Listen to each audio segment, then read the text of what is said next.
राजनीति में आने के मूड में नहीं है निशांत। सीएम नीतीश कुमार के बेटे हैं निशांत कुमार और उनको लेकर फिलहाल चर्चा चल रही थी कि राजनीति में सक्रिय हो सकते हैं। नीतीश कुमार के सक्रिय राजनीति में रहते इसकी संभावना काफी कम है। परिवारवाद के खिलाफ रहे हमेशा नीतीश कुमार। निशांत ने खुद राजनीति के आने के पक्ष में अपनी बातें नहीं कही है, यानी कि निशांत कुमार जो है वो खुद राजनीति में आने के पक्ष में नहीं है। तो फिलहाल सभी अटकलों पर विराम लगता हुआ आपको बता दें कि बिहार में इन दिनों चर्चाएं काफी तेज चल रही थी। सीएम नीतीश कुमार के बेटे निशांत कुमार को लेकर चर्चा थी कि वो राजनीति में आ सकते हैं। हालांकि इन अटकलों पर अब ब्रेक लगा दिया गया है। बिहार की सियासत में अचानक से इस बात की चर्चा तेज हो गई थी कि क्या नीतीश कुमार के बेटे निशांत राजनीति में कदम रख सकते हैं। हालांकि इस बात की कोई पुष्टि नहीं कर रहा, लेकिन जेडीयू के कई नेता चाहते हैं कि निशांत राजनीति में कदम रखें, लेकिन उनकी मर्जी हो तभी। मंत्री लेसी सिंह ने कहा कि फिलहाल पार्टी में ऐसी कोई चर्चा नहीं हुई है। मंत्री लेसी सिंह ने कहा कि पढ़े लिखे लोगों को राजनीति में आना ही चाहिए, इसमें हर्ज क्या है। जैसे जी ये चर्चा बार बार हो रही है, इसके पहले भी चर्चा हुई थी कि जो नीतीश कुमार के पुत्र निशांत वो राजनीति में आ सकता है। अब चर्चा है कि होली के बाद शायद नीतीश कुमार के बेटे सक्रिय राजनीति में आ सकते हैं, क्या कहेंगे? नहीं, देखिए उनकी यदि इच्छा होगी तो अच्छा है, युवा है, पढ़े लिखे हैं, ऐसा तो नहीं कि मूर्ख है, तो आएंगे तो अच्छा ही होगा बिहार के लिए। उनकी यदि इच्छा होगी तो ये तो स्वागत योग्य कदम है। लेकिन एक सवाल इसलिए भी उठता है कि नीतीश जी बार बार परिवारवाद पे हमला बोलते हैं, अगर उनके पुत्र आते हैं तो ये सवाल तो उठेगा। नहीं, देखिए अभी तक कोई ऐसी जानकारी पार्टी के तरफ से नहीं है, लेकिन मेरी व्यक्तिगत राय है यदि वो पढ़े लिखे हैं, उनकी इच्छा होगी, कोई भी व्यक्ति की इच्छा होगी कि हम राजनीति करें तो कर सकते हैं। जेडीयू के मुख्य प्रवक्ता नीरज कुमार ने तेजस्वी यादव पर बड़ा आरोप लगा दिया है। नीरज कुमार ने कहा कि तेजस्वी यादव बंद कमरे में कार्यकर्ता संवाद के बहाने टिकट के बदले वसूली कर रहे हैं। उन्होंने तेजस्वी यादव को चेतावनी भी दी कि अगर रुपए वसूली बंद नहीं की गई तो ईडी सीबीआई उन्हें तुरंत पकड़ लेगी।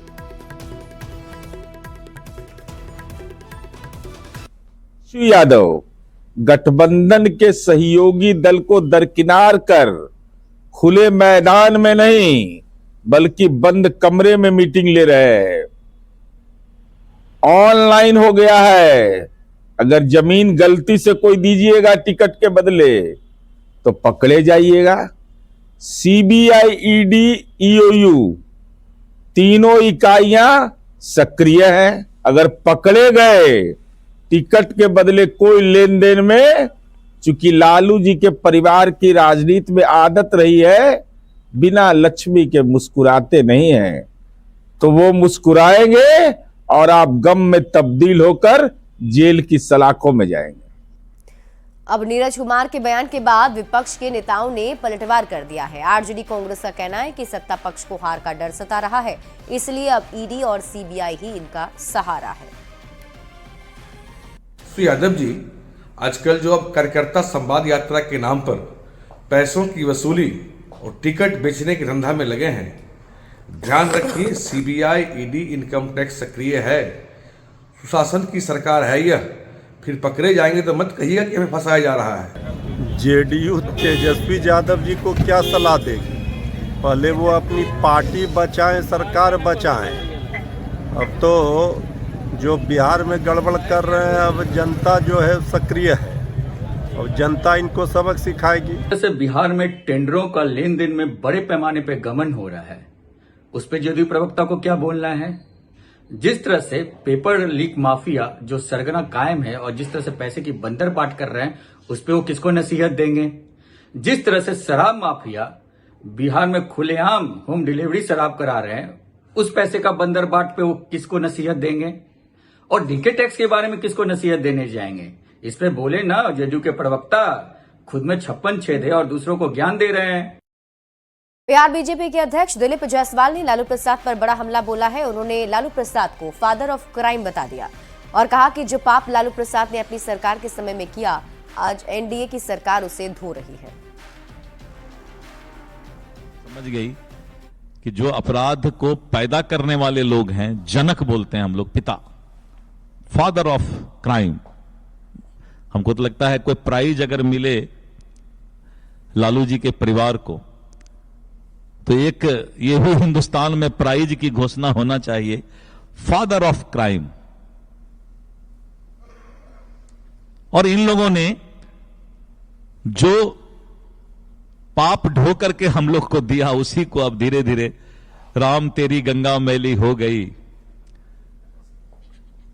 पापियों के पांव धोते धोते, तो धो रहे हैं, कोशिश कर रहे हैं। अब दिलीप जायसवाल के फादर ऑफ क्राइम वाले बयान पर सियासी घमासान भी शुरू हो गया। विपक्ष बीजेपी पर निशाना साध रहा है, जबकि एनडीए के नेता दिलीप जायसवाल के बयान का समर्थन कर रहे हैं। कुशासन के लिए कोई अवार्ड मिले, जनता को कोई परहेज नहीं है। अरे लालू जी को कोटवार जेल का उपाधि मिला, लालू जी मुख्यमंत्री रहते जेल गए, 118 नरसंहार बिहार में हुआ, लालू जी के नाम से दहशत होता था। तो अगर फादर ऑफ क्राइम जैसा कि भारतीय जनता पार्टी ने के प्रदेश अध्यक्ष दिलीप जायसवाल जी ने कहा, तू तो डॉक्टर ना है भाई, तो डॉक्टर तो डायग्नोज करता है सही तरीके से। उन्होंने डायग्नोज लालू जी को किया होगा और लालू जी का नामाकरण किया। ये अवार्ड का प्रावधान अगर नहीं है कॉन्स्टिट्यूशन में तो कर देना चाहिए, क्योंकि भारत का इतिहास इन्होंने गंदा किया है, सिर्फ बिहार का ही नहीं, जंगल राज जिसने देखा है, आज भी जो जंगल राज के जो लोग आंखों से देखा है वो डरते हैं बिहार आने से। इसलिए रियली अध्यक्ष जी ने सही कहा है कि इनको फादर ऑफ क्राइम का अवार्ड मिलना चाहिए। तो क्राइम तो नस नस में है, भाजपा की नफरत नस नस में है, बताने की जरूरत नहीं है। जैसे नोबेल पुरस्कार तो क्या पद्मश्री तक काफी लोगों को मिल जाएगा क्राइम के मामले में। दिलीप जायसवाल जी को अपने बारे में क्या ख्याल है? सबको पता है कि दिलीप जायसवाल जी, आप जिस मेडिकल कॉलेज के मालिक आज बने हुए हैं, वो मेडिकल कॉलेज आपको कैसे प्राप्त हुआ? बेईमानी से, चोरी से, या क्रिमिनल गिरी से, या दादागिरी से? चलनी में 72 गो सूप और बढ़नी के दूध से। जेडीयू के राष्ट्रीय प्रवक्ता राजीव रंजन ने बिहार बीजेपी अध्यक्ष दिलीप जायसवाल के फादर ऑफ क्राइम वाले बयान का समर्थन किया। राजीव रंजन ने कहा कि लालू राबड़ी सरकार का समय सभी को याद है, सीएम नीतीश ने बिहार को उस दौर से बाहर निकाला है। शब्दों का प्रयोग दिलीप जायसवाल जी ने किया है। दरअसल 90 से 2005 का जो ये काला दौर है, आज रोंगटे खड़े हो जाते हैं। लोमहर्षक नरसंहारों का दौर, जो भी आपराधिक घटनाएं होती थी उसकी चर्चा पूरी दुनिया में हो रही थी और बिहार का नाम लेने से भी लोग डरते थे। वहां से बिहार आज बाहर निकलकर आज एक संभावनाओं का प्रदेश बना है। पीएम मोदी 24 फरवरी को भागलपुर आने वाले हैं। स्वास्थ्य मंत्री मंगल पांडे ने इसकी जानकारी दी है। उन्होंने कहा कि पीएम मोदी देश भर के किसानों को किसान सम्मान निधि की किस्त जारी करेंगे। बिहार के किसानों की खुशहाली के लिए अपनी बातों को रखेंगे। प्रधानमंत्री श्री नरेंद्र मोदी जी का बिहार के भागलपुर में 24 फरवरी को कार्यक्रम प्रस्तावित है, जिस जगह पर आके वो देश भर के किसानों को किसान सम्मान निधि का किस्त जारी करेंगे। साथ ही बिहार के किसानों की खुशहाली के लिए, बिहार के किसानों के विकास के लिए भी अपनी बातों को जनता के सामने, किसानों के सामने रखेंगे। उस दिन किसानों को सम्मानित भी किया जाएगा। बढ़ते आगे और खबर आपको दानापुर से बताते हैं। दानापुर न्यायालय में आरजेडी सांसद मीसा भारती पेश हुई। जज अरबाज अंसारी की अदालत में मीसा भारती की पेशी हुई थी। मामला 2019 में चुनाव प्रचार के दौरान मनेर में आचार संहिता के उल्लंघन का है। मीसा पर बिना इजाजत चुनाव प्रचार करने का आरोप था। अदालत ने मीसा भारती को सशरीर उपस्थित होने का आदेश भी दिया था। इससे पहले उन्हें इस मामले में जमानत मिल चुकी है। मीसा ने कोर्ट के समक्ष अपना बयान दर्ज कराया है। शायद इलेक्शन से जुड़ा हुआ कोई मामला है कि बिना परमिशन हम कोई रोड शो कर रहे थे, सशरीर उपस्थित होने की बात कही गई। हाँ, इसीलिए जज साहब के सामने आज हम लोग उपस्थित हुए थे। क्या बोला? बाकी जज साहब ने तो कुछ नहीं बोला। उसमें आरोप लगाने वाला लगाया है कि बिना वरीय पदाधिकारी के अनुमति से काफी गाड़ियों के साथ रोड शो कर रही थी। अनुसंधान पश्चात आरोप पत्र समर्पित हुआ, न्यायालय द्वारा इनकी जमानत हुई और माननीय न्यायालय ने आदेश पारित किया कि अभियुक्त व्यक्तिगत रूप से न्यायालय में उपस्थित रहेगी। माननीय न्यायालय के आदेश के आलोक में आज मीसा भारती जी, माननीय अरबाज अंसारी न्यायिक दंडाधिकारी प्रथम श्रेणी दानापुर के न्यायालय में व्यक्तिगत रूप से उपस्थित हुई। अब माननीय न्यायालय कानून के आलोक में आगे की कार्रवाई करें। सासाराम में एनडीए की संयुक्त प्रेस वार्ता का आयोजन किया गया। प्रेस वार्ता में बीजेपी की तरफ से अरविंद कुमार सिंह, जेडीयू की ओर से डॉक्टर निरोहा यादव, राष्ट्रीय लोक मोर्चा की ओर से नितिन भारती और हम के प्रवक्ता राजेश पांडे मौजूद रहे। इस दौरान एनडीए प्रवक्ता विपक्ष पर जोरदार हमला करते नजर आए। बीजेपी ने कहा, एनडीए एकजुट है, चुनाव में पांचों दल 5 भाई की तरह चुनावी मैदान में उतरेंगे। पार्टियों के पांचों दल एनडीए जो हम एक परिवार हैं, उस परिवार के पांचों दल के प्रवक्ता यहाँ उपस्थित हैं और हम अपने कार्यकर्ताओं, बिहार के जनता के बीच में यशस्वी मुख्यमंत्री श्री नीतीश कुमार जी के संदेश को देने के लिए हम लोग आए हैं।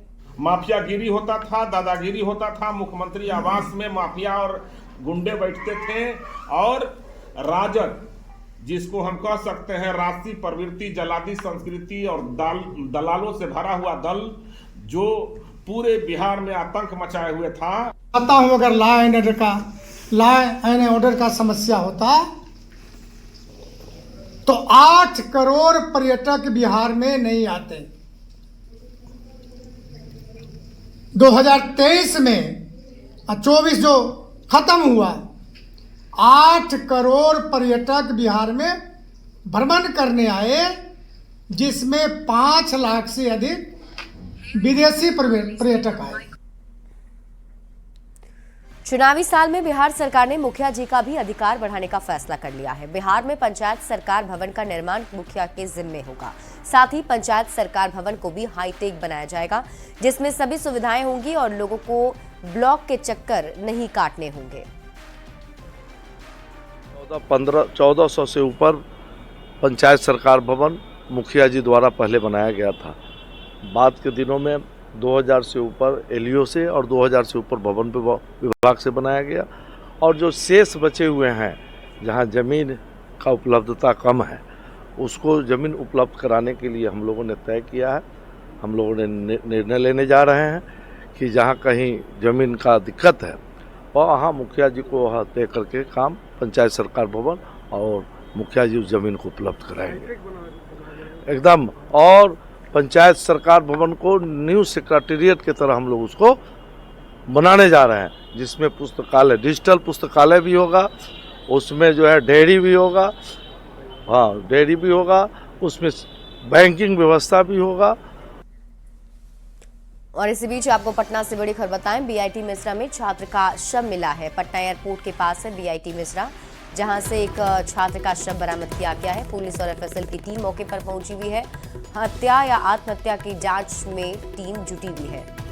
तो बड़ी खबर आपको पटना से बता रहे हैं, बीआईटी मिश्रा से एक युवक का शव बरामद किया गया है। दरअसल बताया जा रहा है कि छात्र है जिसका शव बरामद किया गया। अब पुलिस की टीम हत्या और आत्महत्या दोनों ही एंगल से मामले की जांच में जुटी हुई है। सीतामढ़ी से बड़ी खबर बताते हैं, जहां घूसखोर राजस्व कर्मचारी गिरफ्तार किया गया है। 51,000 रुपए घूस लेते रंगे हाथ गिरफ्तार किया गया। निगरानी अन्वेषण ब्यूरो ने यह बड़ी कार्रवाई की है। राजस्व कर्मचारी भोगेंद्र झा गिरफ्तार किया गया है। तो बड़ी खबर आपको बता रहे हैं, निगरानी अन्वेषण ब्यूरो की टीम की तरफ से बड़ी कार्रवाई की गई, जिसमें राजस्व कर्मचारी को गिरफ्तार किया गया। बताया जा रहा है कि रंगे हाथ रिश्वत लेते हुए इसे गिरफ्तार किया गया है, जिनका नाम